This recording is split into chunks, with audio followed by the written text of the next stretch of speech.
Today is June 5th, 2024.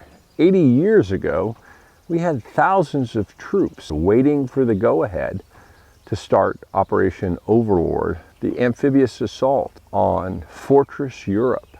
So I want to talk, and probably a lot of you guys know this history, but I want to talk briefly about some of the markings that were specific to D-Day. Now, the most prominent thing that you probably don't see a lot on most World War II Jeeps is this marking right here. That is called a point of movement marking. And this number was a specific number that was assigned to my 294th Jasco unit and to the 5th Engineering Special Brigade, of which it was a part. And these three bars could be one of a number of different colors. And depending on those colors and depending on the numbers, that signified where this vehicle was supposed to go and ultimately on what boat it was supposed to go or on what ship, depending on whether they put it directly on a landing craft or they put it on a barge or some other bigger ship and then offloaded it out closer to Normandy. This one happens to be all three red. You see them in all kind of different colors. There are greens and yellows and a bunch of different colors, but with Scott's help we were able to get this point of movement marking for the 294th, and we put it here. And it could have been here, it could have been on the top of this fender here, or some of them were placed on the bumpers as well. Now we chose to put it here mainly because I like the way it looks. There are lots of examples of it being on the bumper. The second thing that you see a lot but don't always understand what it means is this cool little American flag on the windshield.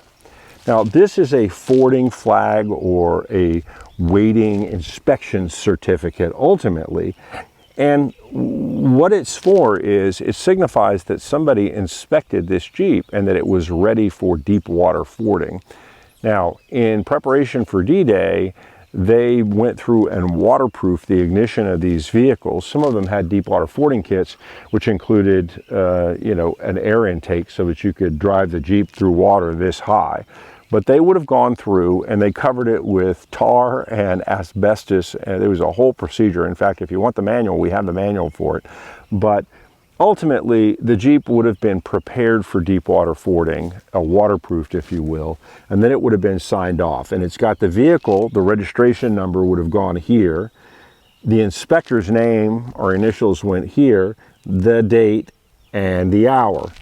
And in this particular case, you can see that ours kind of bled out. They ran a little bit, and I'm going to talk about that in just a second. That's what this signifies. And so when you see it on people's Jeeps, it was used in D-Day. So this is really a D-Day flag, but it meant that the Jeep was ready for fording. And not every single Jeep got it because not every Jeep went in. Now, again, we're telling a story with Murph that we don't totally know. We know this was a Signal Corps Jeep, but we do know that since the 294th went in the first wave, we're assuming that they sent them in with some number of Jeeps since they were tasked with this communications role, and that they would have had Jeeps that came in that first wave.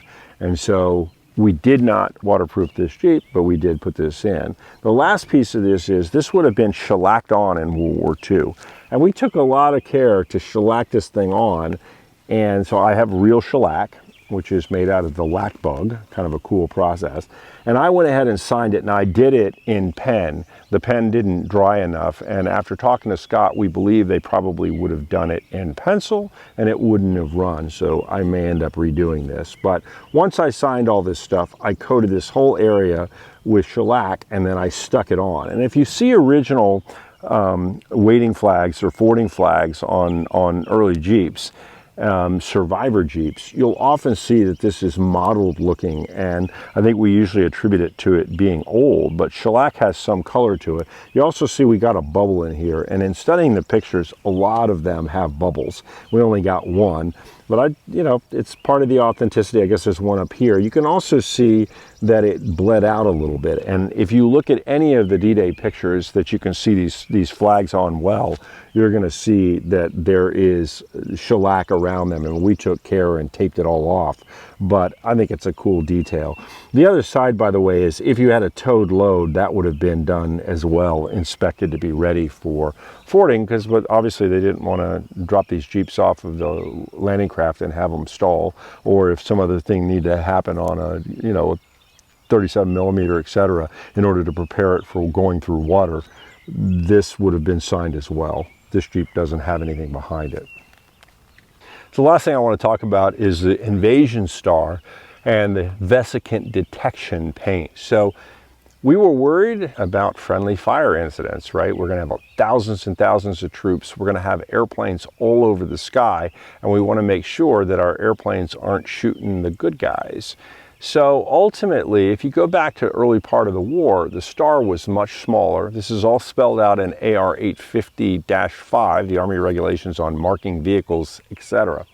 And the early Jeeps, and my other Jeep is marked this way, had a much smaller star, and it was placed much closer up here. With the windshield down, theoretically, you could have seen the star there. Well, they decided that wasn't sufficient going into D-Day, and so they decided to expand the size of the star. They also put some stars, there are windshield covers, and so you'll see Jeeps with windshield covers that have a star on them as well. But for D-Day, what you're generally speaking going to see is that they were marked with a much larger star with the circle around them, and they call this, again, an invasion star or invasion circle. And that was, again, designed to help our pilots who were running around trying to shoot targets of opportunity, that this was not a target of opportunity, this was one of the good guys. Now, our particular star, we've talked about this before, is huge. It's huge because I've got a great color picture that I put in the last episode of a D-Day Jeep that has this massive star on it. It was so massive that there's no USA on the registration number. And so Scott helped us scale this up and we put it on here. I love the way it looks. And it's huge, and so certainly if I was driving this Jeep on D-Day, I'd have been happy that the star was big, because hopefully those P-51s and P-47s and A-20s that were flying air cover over the invasion would clearly recognize the star as me being one of the good guys. Then the last piece of this is why is the paint a little different color in here, and why is the finish not all that wonderful? Well, the reason is because this is a gas detection paint, a Vesicant detection paint. Vesicant means blistering gas. It goes back to World War I. And I'm sure all of you know World War I. We gassed lots and lots of people, and we all decided that, I think collectively in the Geneva Convention, that that was not going to be a good idea, and everybody agreed that they wouldn't use poisonous gases in warfare any longer. But there were lots of exceptions. So we all had it going into World War II. And in fact, most of the troops going ashore in D-Day were all carrying gas masks in some form. The airborne guys dropping in were carrying gas masks of some form. And we were not 100% certain that when faced with this massive onslaught that Hitler might not roll those things out. Now, I've heard a couple of people tell me that because Hitler was gassed himself, that he wasn't willing to do that. He saw the effects, but we didn't know. So we came up with a paint earlier in World War II that would turn red if it was exposed to these type of vesicant blistering nerve agents. Now, it's interesting to note, because this comes from some of the specific orders, that it actually took liquid gas touching this paint in order for the paint to turn red. The vapors, which would hurt a human being, would not actually cause it to turn red. But anyway, that's a sort of an aside. These vehicles going in those early waves were all, as a part of these marking specifications, ordered to paint the area between the white and the star with this Vesicant detection paint. So this isn't real. You can still find real World War II Vesicant detection paint out there. There are kind of two versions of it, an early version, which is, I don't know where this fits in, maybe a little bit more yellow than this, and then a later version that's a little bit more OD. It does change and it ages differently. So if you see, no matter what you see, if you see a Survivor World War II Jeep with this Vesicant detection paint on it, it's going to look a little different than the actual OD. It will have faded differently. But I love the look. And it's another cool historical detail. If you're doing a Jeep that would have gone in during D-Day time period and then maybe marched across Europe, most of them are going to have this special painted star, and they're going to have the Vesicant detection paint on it. If you're a regular viewer of the channel, you know the history of Murph, and we chose to mark Murph as a Signal Corps Jeep because we found Signal Corps RL31 reel feet. So we know that this Jeep was used in a communications capacity at some point in its life. There was a reel in the back of it, and they would lay out communications lines.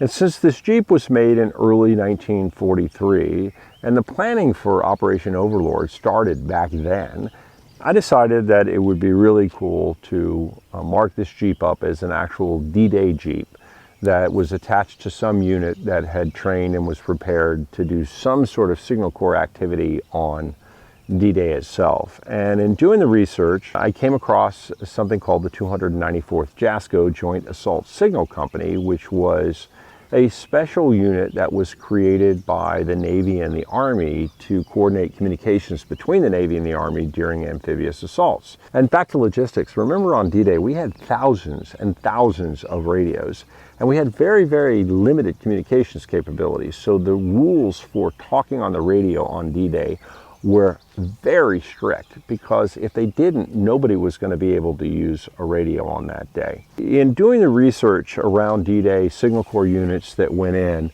I decided that I wanted to honor a group that had gone in early on Omaha Beach, since Omaha Beach represented such a terrific fight for everybody involved. And the 294th Jasco came up, and 294th Jasco went in on the first wave of Omaha Beach and suffered 88% casualties in that battle.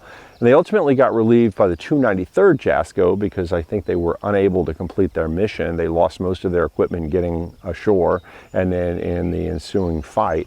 And the 293rd relieved them before the second wave, but they were sent in to try to help these guys out. And incidentally, a sergeant from Gomer Pyle, he was in the 293rd Jasco.